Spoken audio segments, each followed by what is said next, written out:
Дагы эле сенсиңби? Ол 90. Колуңа тийгендин баарын талкалайсың. Сени көргүм келбейт деп айттым го. Сен айлыгыңдын бир тыйынына да татыбайсың. Сен жашооңдо эч нерсеге жетишпейсиң. Пайдасыз.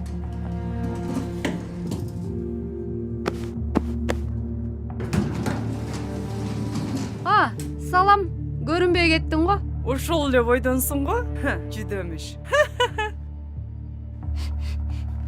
Эмне сасып жатат? Сенин атырыңбы? Сенин атырың. Ыйлап ал. Көйнөгүңдү жууганды унутпа. Жүдөк.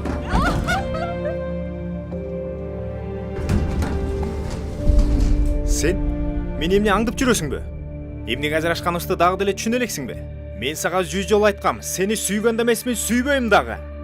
Өзүңдү карачы. Сени ким сүймөк эле?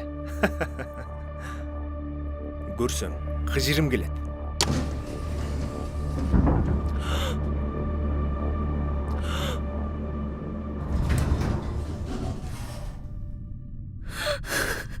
Апа. Кебетеңди карачы.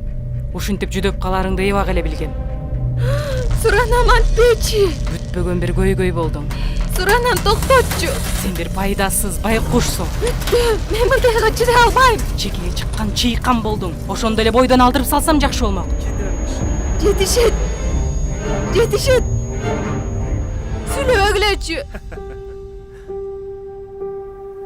Башкалардын сөздөрү жаралап, жан дүйнөңдү талкалайт. Сен эми антип жашай албайсың. Билишиң керек. Сага эч ким ишенбесе дагы, сага ишенген, сени сүйгөн, сага жардам бере алган бирөө бар. Ал Ыйса Машаяк. Бардык жараттарыңды айыктыра алат. Ага кайрыл.